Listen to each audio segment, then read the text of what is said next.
The Void Lord's Path to Planar Conquest Chapter 8, Planar Erosion. Heroes are evolutionary types of arms. Theoretically speaking, hero levels may appear in the nests of arms from level 1 to level 9.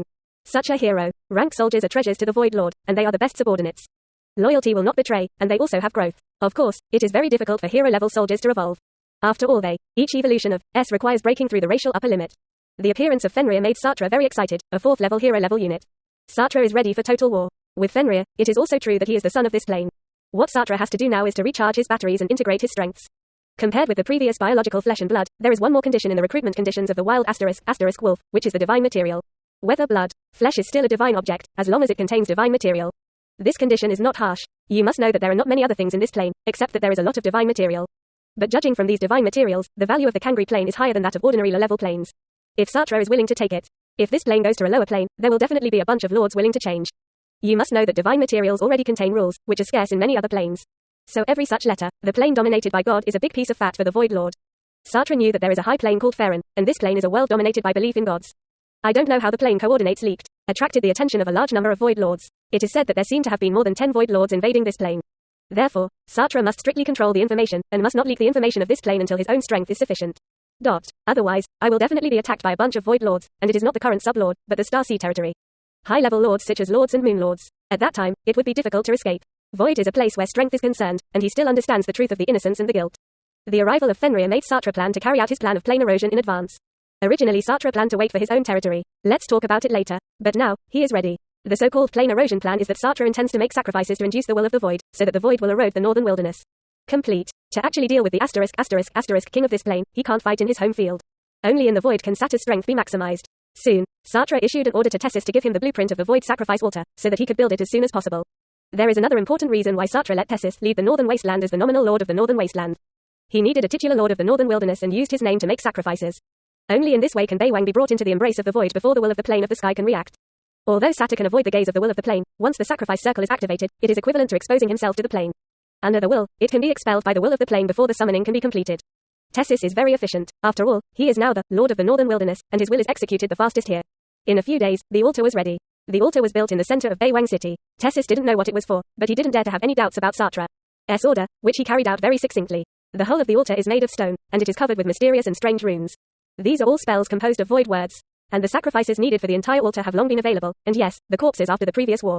Except for the believers of Tessis who were taken away and buried, the rest of the corpses were uniformly buried in a wasteland outside the city. Satra had already installed a small altar there, connected to the main altar in the city. Now Satra has to do first, it is to use the mark of one's own Void Lord as a coordinate, and use a large number of flesh and blood corpses to attract the attention of the Void.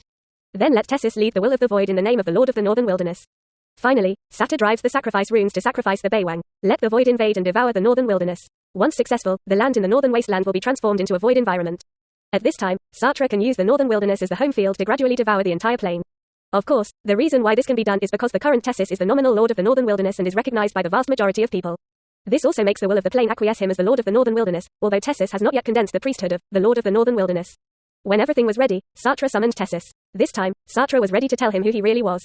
Tessis, do you know the Void plane? Satra spoke slowly towards Tessis. This, subordinates don't know. Yes, although Tessis has survived for hundreds of years, but due to his low strength, and this plane has not been threatened by the Void before. I don't know it's normal. Thesis, what would you do if I told you that I came from a different plane and the purpose was to invade this plane?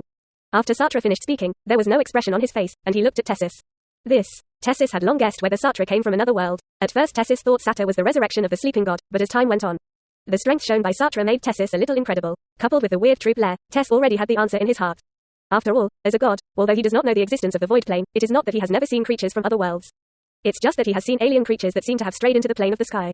These creatures were basically found and suppressed by the will of the plane as soon as they arrived here, and drove the native creatures of the plane to obliterate them.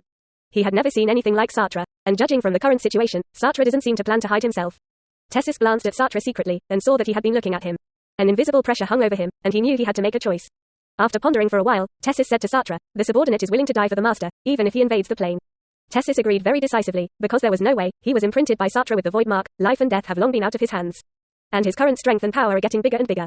During the period of following Satra, Tessis not only reached the pinnacle of demigods in strength, but also became the master of the Northern Wilderness that he could not imagine before.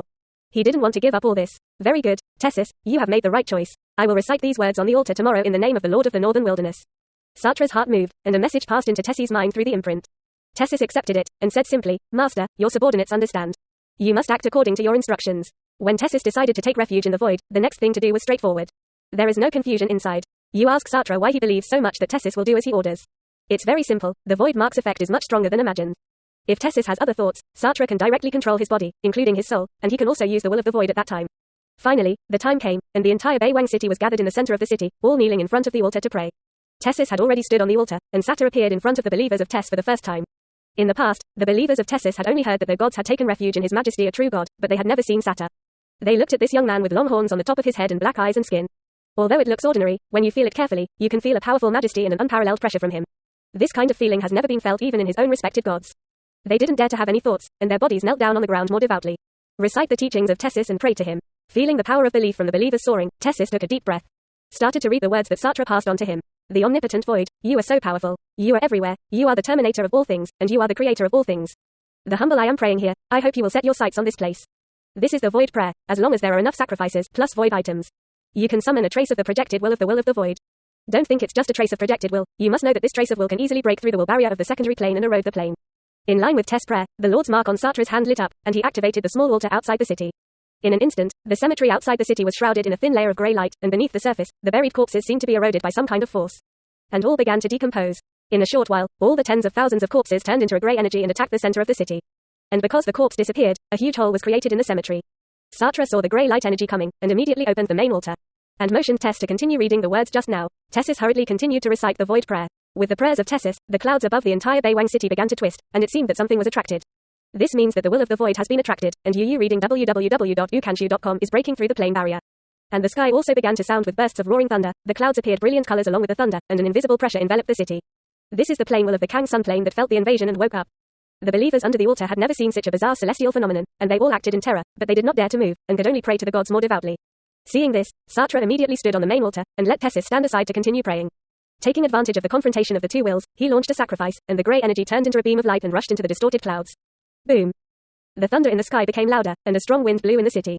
The thunder was accompanied by the roar of the strong wind. Satra knew that the will of the plane was already angry. I saw a lightning strike directly towards the altar. This thunder and lightning is full of destructive aura. If Satra is hit, it can be imagined that it must be wiped out. You must know that although Satra is the master of the plane, this is not his home court. His strength was greatly reduced, and he couldn't bear this kind of power at all. Tessis was so frightened that he almost collapsed to the ground. However, the expression on Satra's face did not change in the slightest. He knew that the lightning could not hit him. As the Lord of the Void and the host of the altar, the will of the void would not damage him in the slightest. Sure enough, the lightning struck halfway, was directly twisted, and then disappeared. At this time, the abnormal situation here also attracted the attention of many gods in this plane. Soon, 14 shining figures appeared in the sky, with animal shapes and human shapes. Judging from the breath they exude, they should be the 14 third-level true gods on this plane. Popular